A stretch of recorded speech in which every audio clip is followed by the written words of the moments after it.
자, 이쯤 되면 여야 주요 주자들의 현재 지지율 흐름과 그 속에 담겨진 비하인드 의미가 궁금합니다. 민심 진심 시작하겠습니다.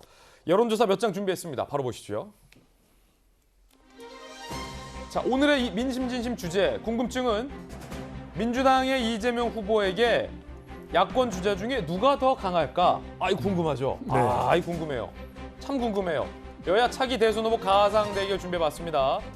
이재명 후보와 윤석열 후보가 붙었을 때, 이재명 후보와 홍준표 후보가 붙었을 때 모두 오차 범위 내에서 초접전 양상의 지지율이 나오는 것으로 결과가 나왔습니다. 자, 이 결과 윤석열 후보가 이재명 후보와 붙었을 때와 홍준표 후보와 이재명 후보가 붙었을 때의 별반 차이가 없다.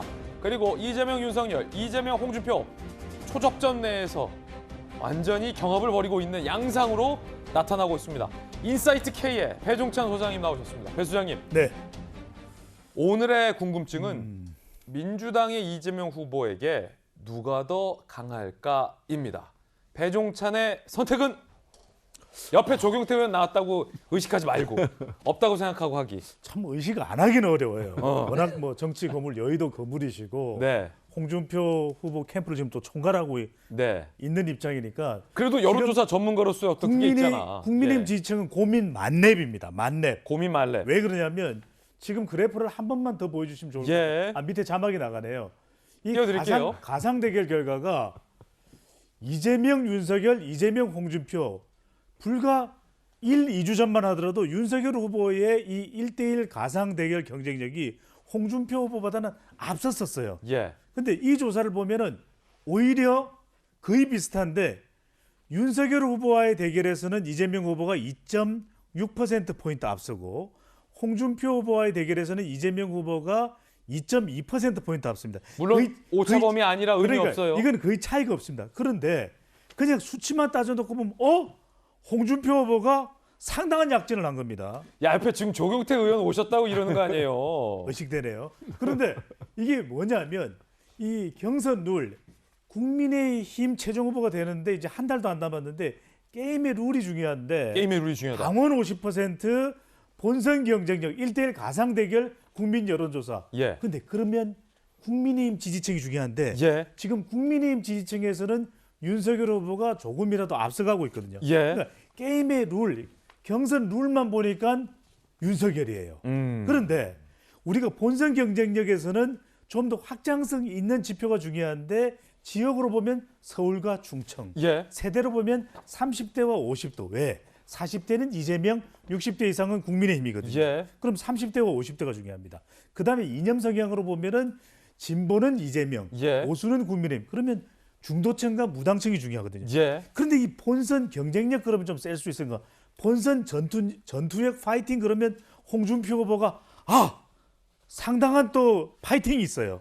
그거 무슨 그겁니까? 그거는 아니 옆에. 이거 예. 쭉 이 가상 대결 제가 추세를 분석했습니다. 예. 한국 사회여론연구소 조사를. 어. 그랬더니 그러면 이게 국민의힘 지지층은 고민이 돼요. 고민이다. 경선 룰만 보면 윤석열 후보가 될 가능성이 조금이라도 높아지는데 본선 파이팅, 본선 전투력만 보면 아이고 홍카콜라 내가 이겨요. 이러는 또 홍준표 전투력이 상당하거든요. 거기도 만만치 않다. 아이고 자꾸 조경표 의원이 옆에 계신 거 의식되네요. 그러니까 이게 윤석열일지 홍준표일지 지금 너무 고민돼요. 본인이 고민하시는 거 아닙니까?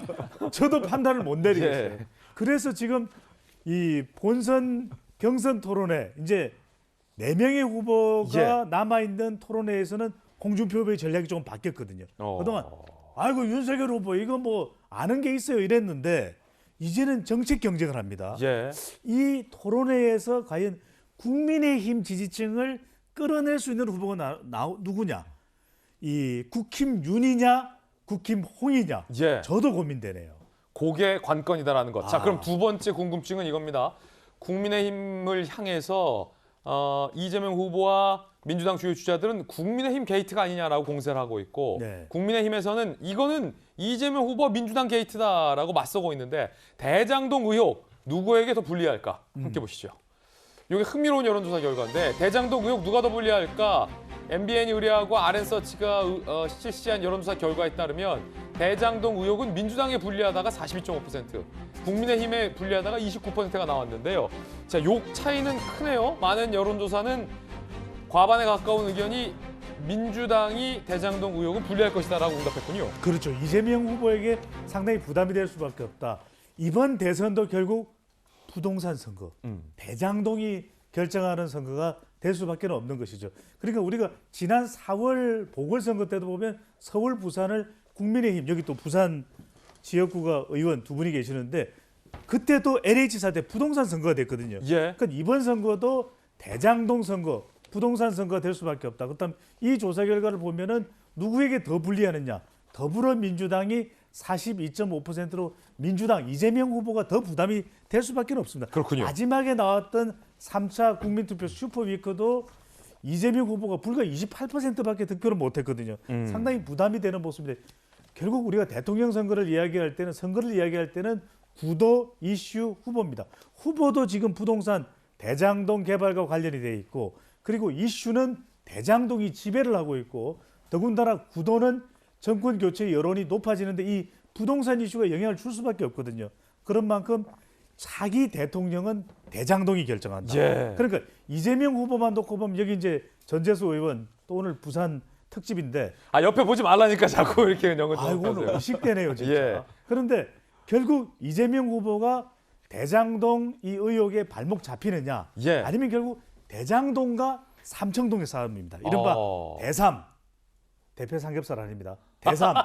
대삼인데 예. 대장동의 부동산에 발목을 잡히느냐 또는 국민의힘이 발목을 잡느냐 아니면 좀 더 미래 비전과 공약을 더 많이 이야기하면서 삼청동 그러니까 청와대 국정 운영을 할 주인으로서의 미래 비전에 주목을 받느냐 한 가지만 더 말씀드립니다. 대삼에 플러스 하나 더. 결과적으로 이건 누가 결정하느냐 M 여 중이 결정합니다. 예. 여자 중학교 아닙니다. 그러니까 MZ 세대 여성 중도층. 이게 유행이 됐나요? 예. 그러니까 M 이게 여중. M 여중의 지지를 0.1%라도 더 받을 수 있는 후보가 예. 대통령이 되는 겁니다. 네. 유행어 제조기. 유행어를 너무 의식하는 우리 배주장 소장님의 아주 흥미로운 분석까지 돋보이는 분석까지 살펴봤습니다. M 여중이 이번 대선에서 중요하고 대장동 의혹이 결국 이번 본선에 있어서의 중요한 문제가 될 것이다라는 아주 귀한 교훈까지 얻어봤습니다. 배 소장님 감사합니다.